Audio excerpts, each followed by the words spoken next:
형제들아, 내가 당한 일이 도리어 복음을 전파해 전진이 된 줄을 너희가 알기를 원하노라.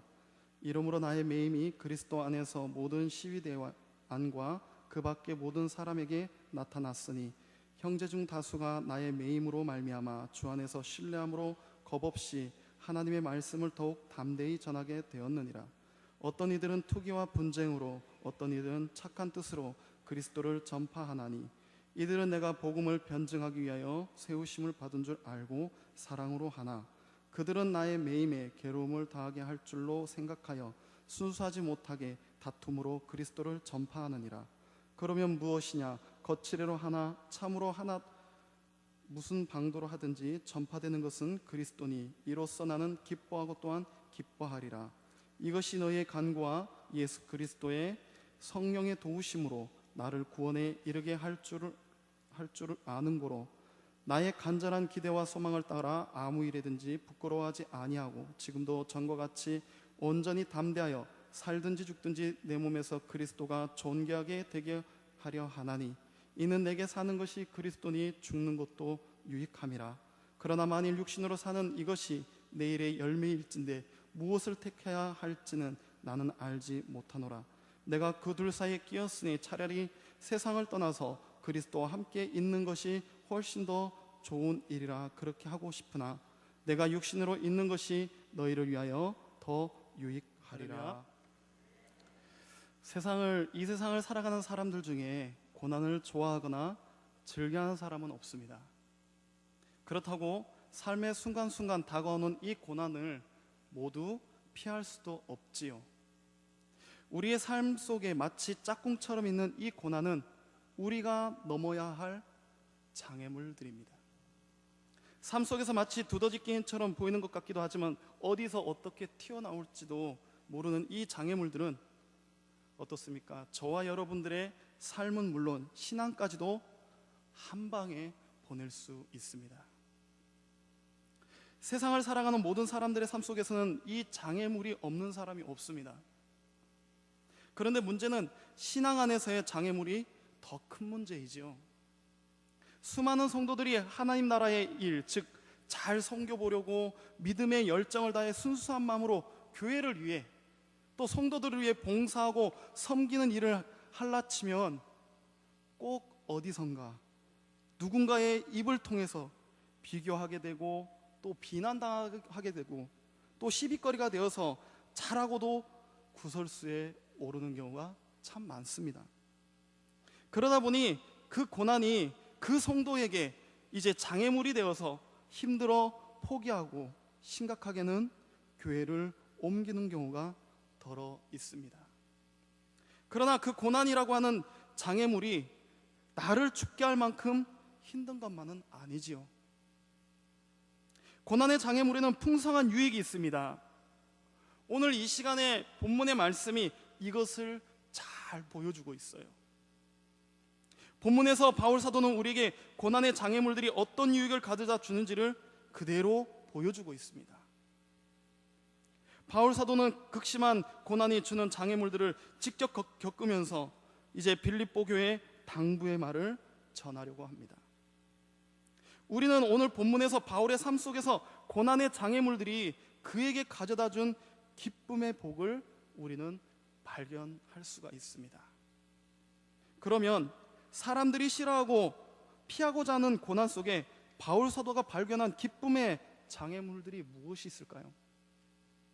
오늘 말씀을 의지하여 성령의 감동하심을 통하여 하나님의 뜻을 찾고요, 또 깨닫고 믿음으로 바로 서는 성도님들 되시길 먼저 축원합니다.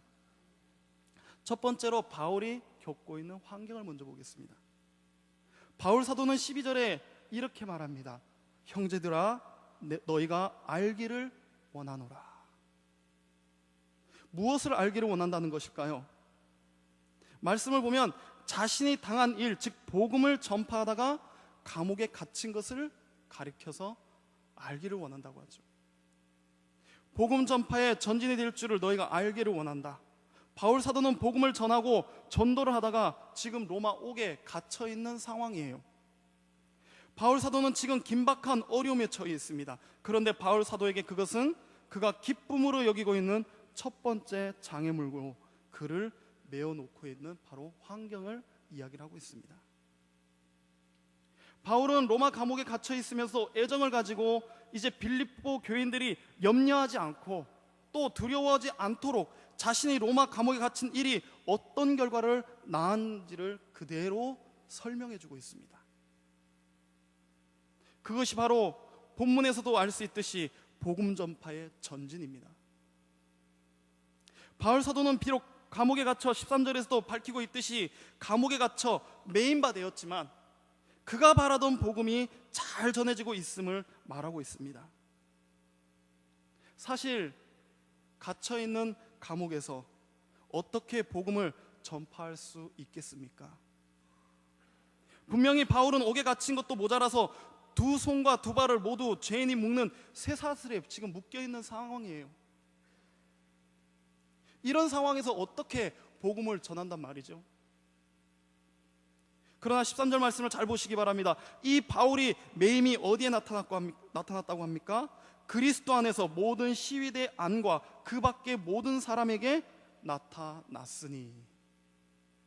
상상이 가십니까? 두 발과 두 손이 묶여있는 그 감옥 속에서 그리스도 안에서 모든 시위대 안과 그 밖의 모든 사람에게 나타났으니. 세상의 눈으로 볼 땐 불행한 일입니다. 잘못된 결과이죠. 하지만 바울은 자신이 감옥에 갇히는 일조차 철저하게 복음을 증거하는 계기로 삼고 있는 것을 우리가 말씀을 통해서 지금 보는 것입니다.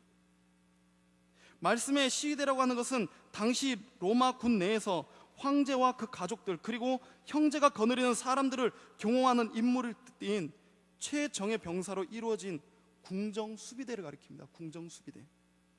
그렇다면 오늘날과 비교해 본다면 어디를 우리가 비교해 볼 수가 있죠?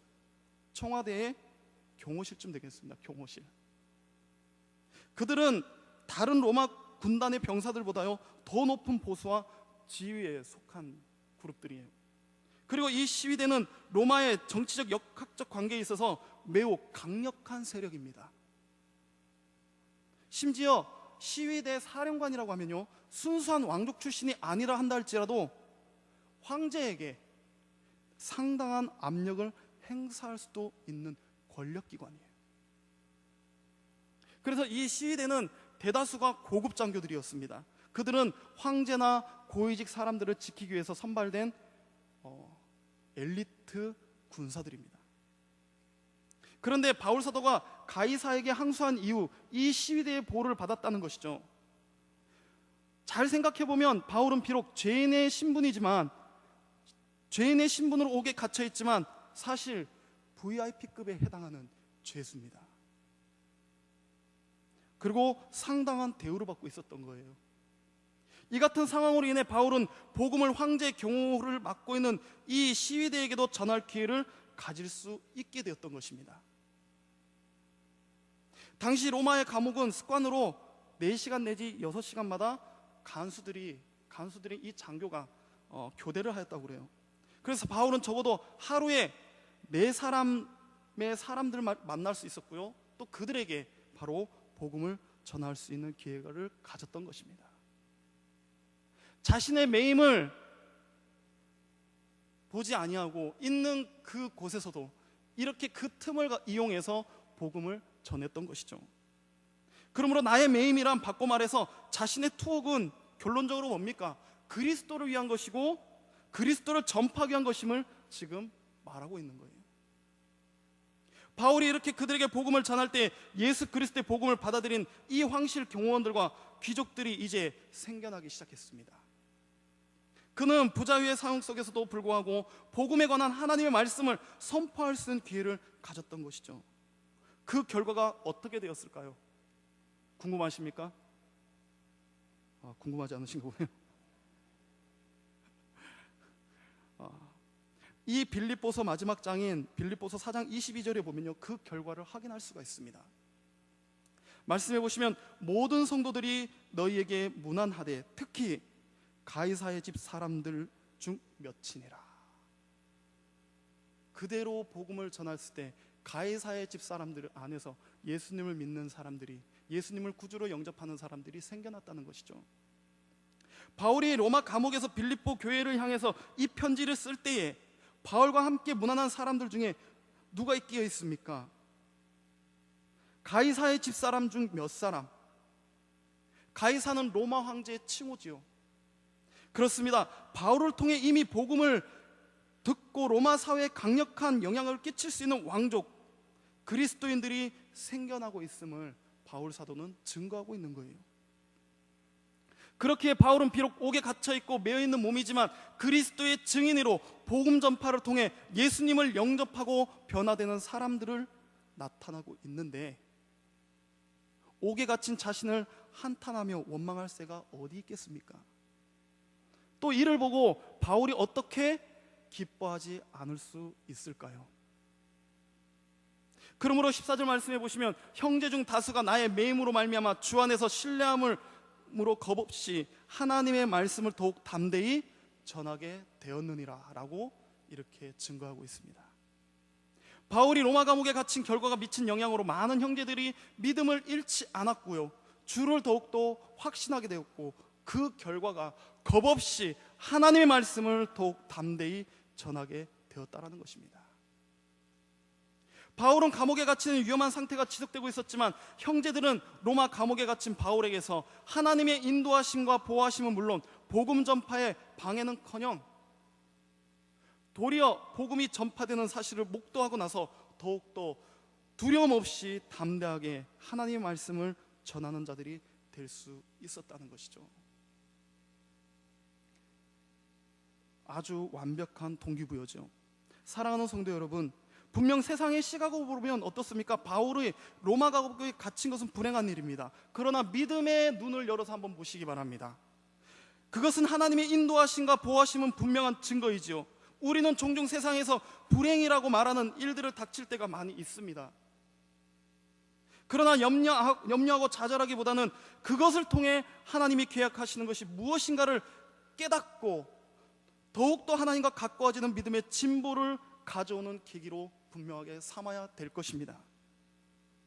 바울은 당시 세계의 중심인 로마의 복음을 증거하기 위해서 스스로 메인바 되었다라고 분명히 말하고 있습니다. 감옥에 갇힌 목적은 순전히 그리스도를 위한 것이었고 또 그리스도의 복음을 전파하기 위한 것이었습니다. 고백을 해도 어떻게 이렇게 위대하게 고백을 할 수가 있겠습니까? 그는 정말로 때를 얻든지 못 얻든지 그리스도만을 위해 사는 분명한 사도였습니다. 그러므로 오늘날의 성도들의 삶 동안 어떠한 상황에 있었는지 그리스도를 드러낼 줄 알아야 되는 거예요. 복음을 증거하는 계기로 삼아야 된다는 말씀입니다. 외적인 상황이 전부가 아니라 그 가운데서 역사하시는 하나님의 손길을 볼 수 있는 믿음의 눈을 소유하시기 바랍니다. 하나님의 손길을 볼 수 있는 믿음의 눈, 바로 하나님의 주권을 믿는 믿음이에요. 하나님의 주권을 믿는 믿음은 하나님의 주권에 대한 신뢰입니다.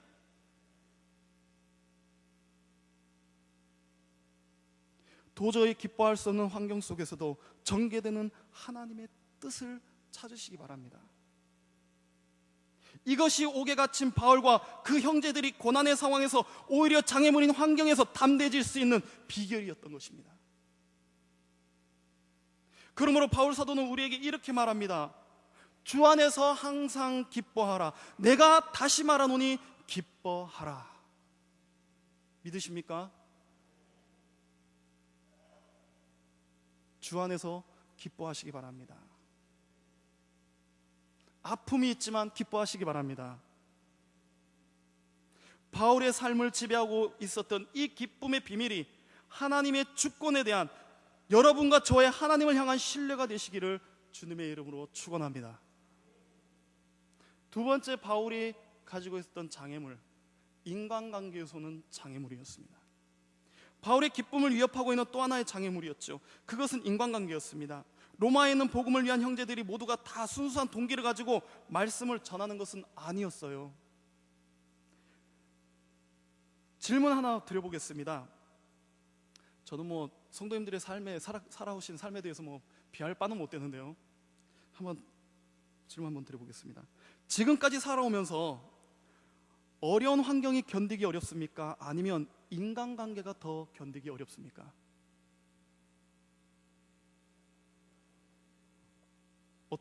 어느 쪽이라고요? 환경이요? 인간관계요? 아마 거의 다가 비슷한 것 같지만 인간관계입니다. 인간관계가 더 어렵습니다.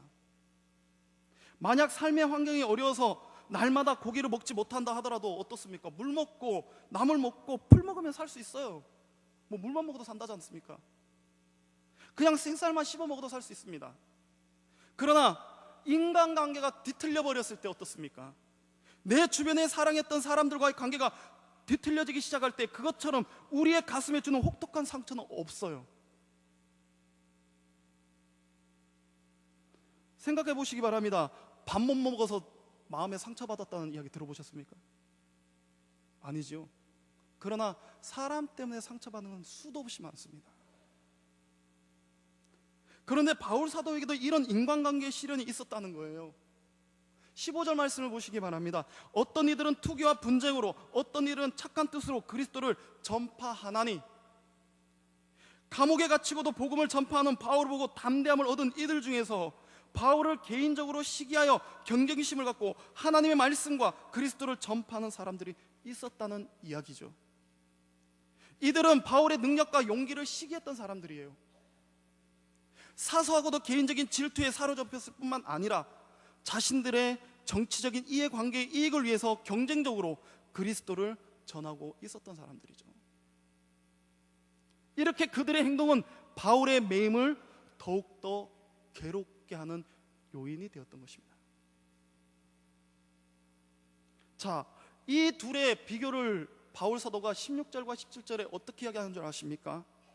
바울이 16절과 17절에 각각 이렇게 표현합니다. 16절을 보시면 이들은 라고 시작하고 있고요, 또 17절 보시면 그들이라고 하고 있습니다. 그들은.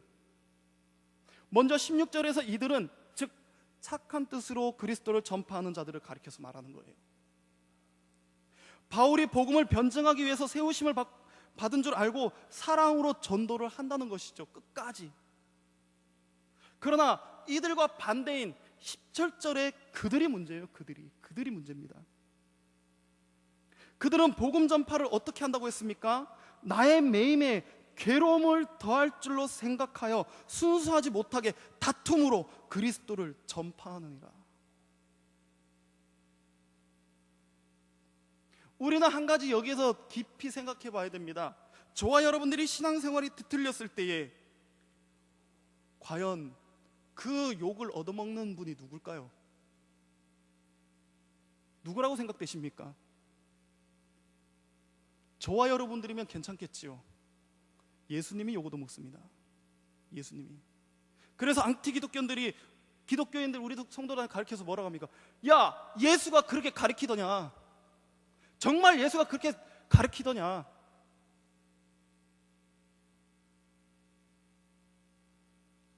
우리는 이 말씀에서 우리 자신의 신앙들을 한번 되새겨 봐야 됩니다. 오늘날 우리가 바울을 사도 중에서 최고로 보는 것처럼 당시에도 바울이 신앙인들에게 영웅이었었어요. 그러던 중 바울이 감옥에 갇히자 바울 대신 영웅으로 등장하고 싶어 했던 사람들이 있었겠지요. 이들은 바울이 과거 어떤 사람이 있는지를 거들먹거리면서 흠을 내었을 것이고, 바울에 대한 시기와 질투심으로 악의에 찬 유머를 퍼뜨렸을 것입니다. 직분을 맡은 자가 일을 할 때 헌신의 동기를 가지고 하는 것이 아니라 이기적인 목적과 야망을 가지고 개인의 이익을 위해서 복음을 전파했던 것이죠. 나를 잘 알지 못하는 사람들이, 또 하나님을 모르는 사람들이 나를 핍박하고 나를 고발하는 것은 어떻습니까? 모르니까 얼마든지 견딜 수가 있지 않습니까? 그러나 어떻습니까? 나와 가까이 일하던 사람이 가장 가까운 곳에 있어서 내 마음을 이해할 사람들이 나에게 등을 돌리고 나를 향해 화살을 쏘아대고 나를 향해서 고발하기 시작할 때에 인간관계에 시련이 주는 상처, 누가 이해할 수 있겠습니까? 그러나 이런 괴로움을 증가시키는 시련에도 바울은 이렇게 고백합니다. 우리 다 같이 18절 말씀을 다 다 같이 읽겠습니다. 시작.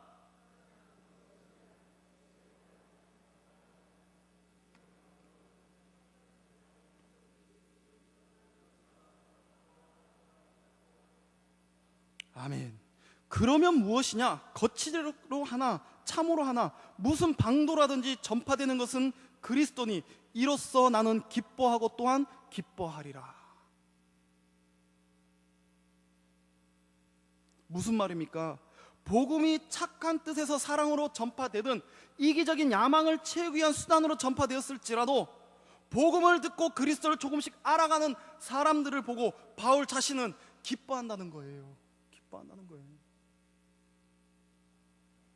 무슨 방도라든지 전파되는 것은 그리스도니 나는 기뻐하고 또한 기뻐하리라. 육체적으로는 감옥에 갇혀있고 정신적으로는 시기하는 자들에게 고통받고 있음에도 불구하고 그러한 자신의 상황에 의해서 더 담대하게 복음이 선포되는 것을 보고 즐거워하는 바울입니다. 이로보건대 바울의 관심과 초점은 누굽니까? 자신이 아니라 오직 그리스도, 예수 그리스도를 전하는 복음 전파에 있다는 것입니다. 그렇다면 바울이 진정으로 염려하는 것이 무엇일까요? 그들의 불순한 의도로서 복음 전파가 차단되는 일입니다. 이게 정말 무서운 것이죠. 그래서 바울의 관심사는 그들이 자신에게 대하는 일이 아니라 복음을 위해서 하는 일이었습니다. 이처럼 복음 전파라는 궁극적인 목표 실행에 직접적으로 좋지 못한 영향을 끼치지 않는 한 자신에 대한 개인적인 비난이나 왜곡된 시선은 아무런 문제가 되지 않는다는 것이었습니다. 지금 바로 이 장면이 바울에게 있어서 장애물이 될 수 있는 인간관계의 시련을 극복하게 만드는 비밀이 담겨져 있는 바로 기쁨의 장면인 것입니다. 바울은 복음 전파를 자신의 입장에서가 아니라 누구의 입장이요? 하나님의 입장에서 생각했기에 그가 기쁨으로 이길 수 있었던 것입니다. 우리는 이 시점에서 우리의 모습을, 우리의 처한 상황을 보면서 잘 생각해 보셔야 돼요. 우리가 말하고 있는, 우리가 정말 고통스러워하는 이 아픔 때문에 혹여라도 복음 전파가 멈춰 있지 않는지, 너무 아픔만을 가지고 있기 때문에 너무 위축되지 않았는지,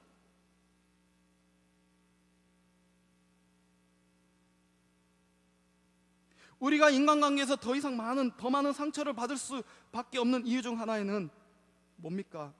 지난번에도 말씀드렸지만 내 입장만 생각하기 때문이죠. 내 입장만. 인간관계의 다툼은 주로 내 입장이 어떻게 되느냐, 당신의 입장은 어떻게 되느냐는 것이죠. 그러나 바울은 자신의 입장을 생각하지 않습니다. 그렇다고 그들의 입장도 그렇게 중요한 것은 아니었습니다. 더 중요한 것은 우리가 정말 사랑하고 하나님 뜻 안에서 살기 원하는 사람들이라면 내 입장이 중요한 것이 아니라 하나님의 입장이 제일 중요한 것이었습니다. 정지사님께서 기도하셨지만 정말 이 사태에 대해서, 아니 우리 교회가 120년 동안 지내오면서 가장 많이 아파했을 분이 누굴까요? 하나님입니다. 하나님 아버지십니다. 그래서 바울은 말합니다. 전파되는 것은 그리스도니 이로써 나는 기뻐하고 또한 기뻐하리라. 그는 그리스도를 진정으로 품은 사람답게 그리스도의 시각으로, 그리스도의 입장에 서서 자기를 비판하고 자기를 고발하고 자기를 향해서 등을 돌리는 사람조차 품을 수 있었던 거예요. 그리고 그 장애물로도 여전히 기뻐할 수 있었던 것입니다. 사랑하는 성도 여러분, 숱한 인간관계의 시련을 걸머지고 인생을 살 수밖에 없는 오늘을 살아가는 저와 여러분들의 삶의 현장 속에서도 바울이 가졌던 큰 가슴이 필요한 거예요. 이 복음 전파의 가슴으로 이웃들을 품고, 좀 이해하시고 들으시기 바랍니다. 배알이 꼴리고 뒤틀리는 인간관계 속에서도 여전히 기뻐할 수 있는 삶의 비밀, 그것은 내 편이 아니라, 그렇다고 상대편도 아니라 하나님의 입장에서 생각하고 바라보고 나를 이해하는 이들을, 또 나를 해하는 이들을 사랑으로 품는 저와 여러분들이 되었으면 좋겠습니다. 세 번째로 바울에게 장애물이 있었죠. 그것은 바로 죽음의 장애물입니다. 죽음의 장애물. 바울을 위협하는 또 하나의 장애물, 그것은 바로 죽음입니다. 바울이 옥에 갇혔을 때 로마의 통치자는 그 악명 높은, 들어도 잘 아는 누구지요? 네로 황제였습니다. 얼마든지 사형 선고를 받을 수 있는 상황이었어요. 그렇게 바울은 자신의 죽음에 대해서 많은 생각을 했을 것이죠. 23절의 말씀을 보시면 바울이 죽음에 대한 자신의 입장을 잘 말해주지 않습니까? 내가 그 둘 사이에 끼었으니, 생과 사이에 지금 끼어 있다는 거예요. 이 생과 사이의 갈림길에 놓여 있다는 거죠. 끼었다는 것은 마치 죽음에 둘러싸여 포위를 당했다는 뜻이에요. 그만큼 이 죽음이라는 것이 바울 사도를 강하게 압박하고 있어서 어찌할 생각을 하지 못하고 있는 바울의 상황을 대변해주고 있습니다. 그러나 이런 압박 속에서도 바울은 자신이 해야 할 일을 분명히 알고 있었습니다. 그가 드리는 고백을 보시기 바랍니다. 20절입니다. 20절 한번 우리 다시 한번 다 같이 읽습니다. 시작.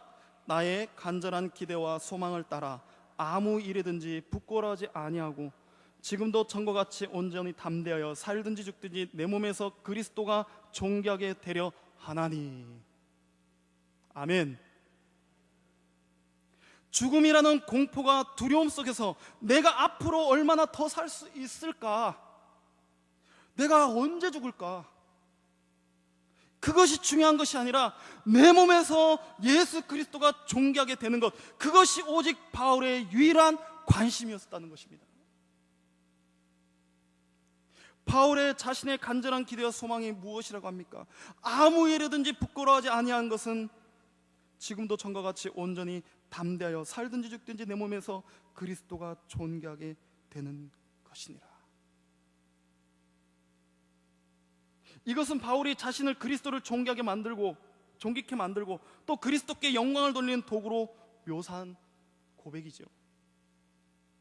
바울은 자신이 로마 감옥에 갇혀 있다는 사실은 안중에도 두지 않았습니다. 다만 그가 간절히 소망하고 확신하는 것은 자신이 현재 로마 감옥에 갇혀 있을지라도 결코 수치를 당하지 않겠다라는 것이며 오직 그리스도만이 존귀하게 되실 것이라는 이 사실입니다. 말씀을 한번 보시면서 생각해 보시기 바랍니다. 바울이라고 왜 죽음에 대해 두려움의 생각이 없었겠습니까? 그러나 그리스도인에게 죽음이란 게 무엇입니까? 23절 말씀을 보시기 바랍니다. 내가 그들 사이에 끼었으니 차라리 세상을 떠나서 그리스도와 함께 있는 것이 훨씬 더 좋은 일이라. 구원받은 영혼들이 내가 사랑하는 주님과 함께 거하는 것, 내가 찬양했던 주님, 내가 사모했던 주님, 내가 예배를 드릴 때마다 바라봤던 그 주님, 내 인생의 길에 나와 함께 하시고 나를 축복하셨던 그 주님, 이제 내가 육체를 벗어버리고 그 주님과 영원히 같이 있게 되는 것이 오히려 더 낫다는 것이죠. 좋다는 것이죠.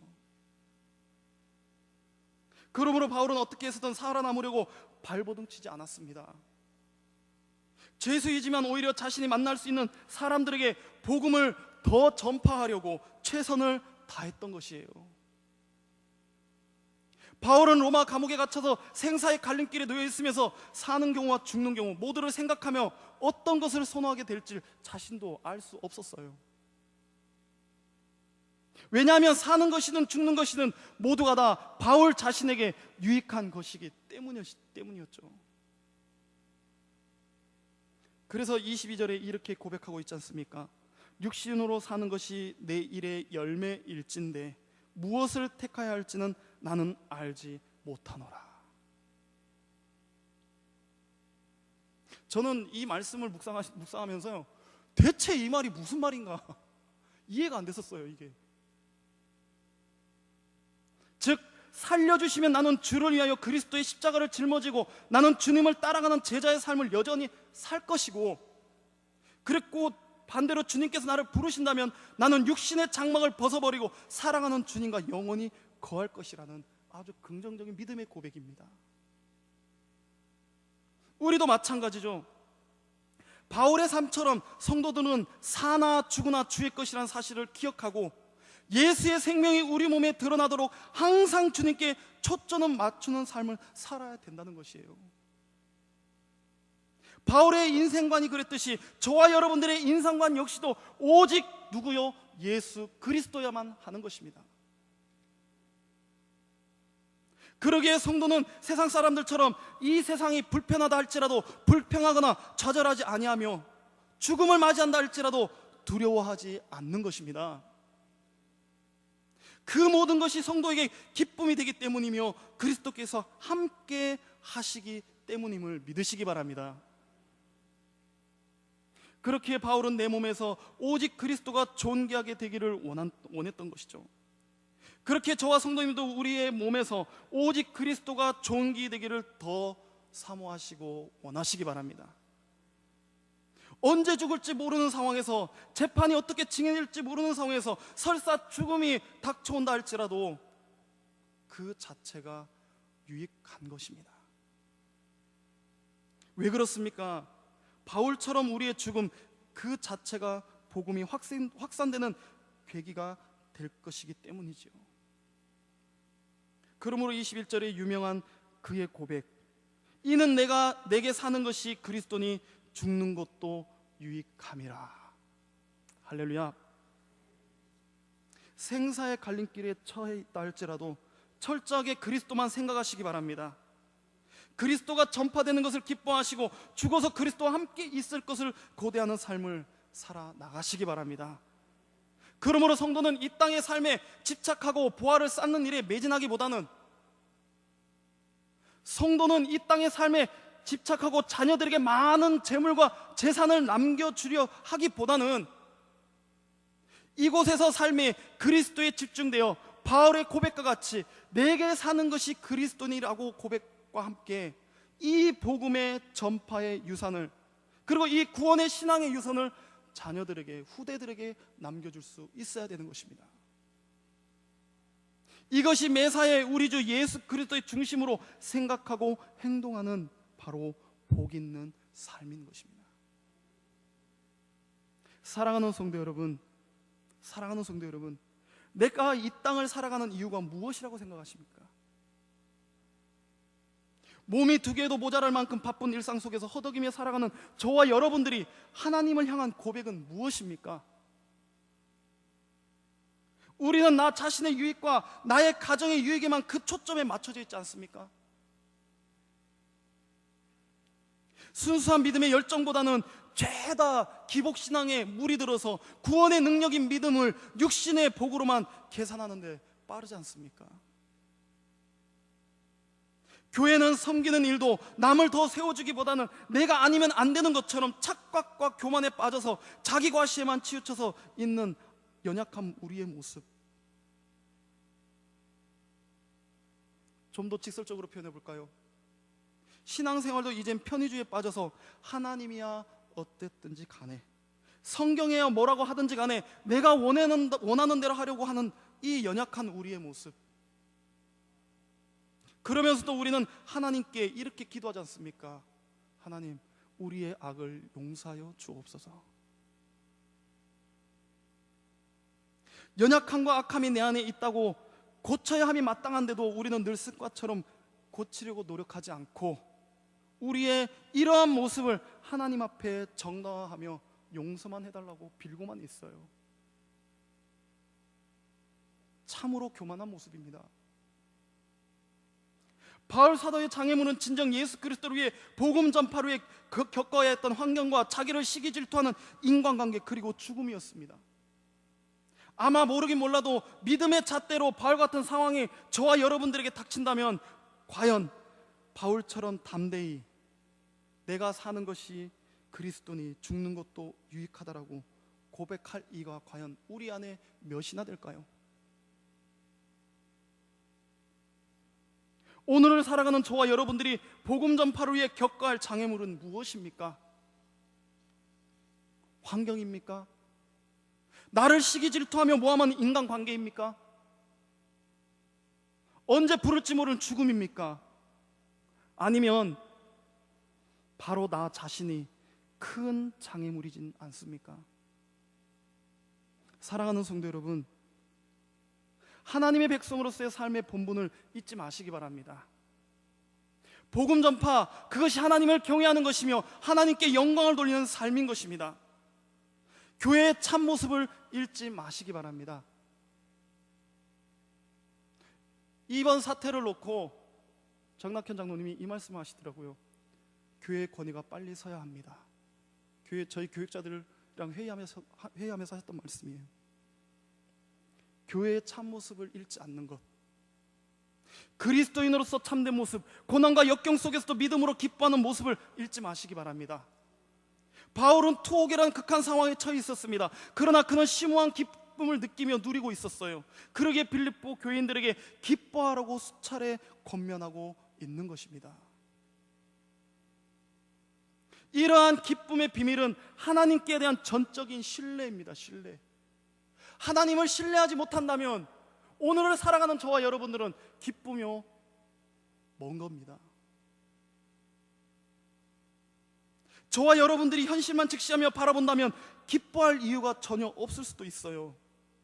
그러나 하나님께 자신은 물론 모든 것들을 온전히 내어 맡긴다면 그분의 인도하심과 보호하시는 손길을 의지함으로 영적인 충만한 기쁨과 참평안 속에 분명하게 잠기게 될 것입니다.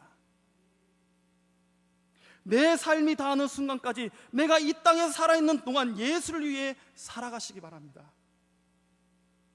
내게 사는 것은 그리스도니 죽는 것도 유익함이라.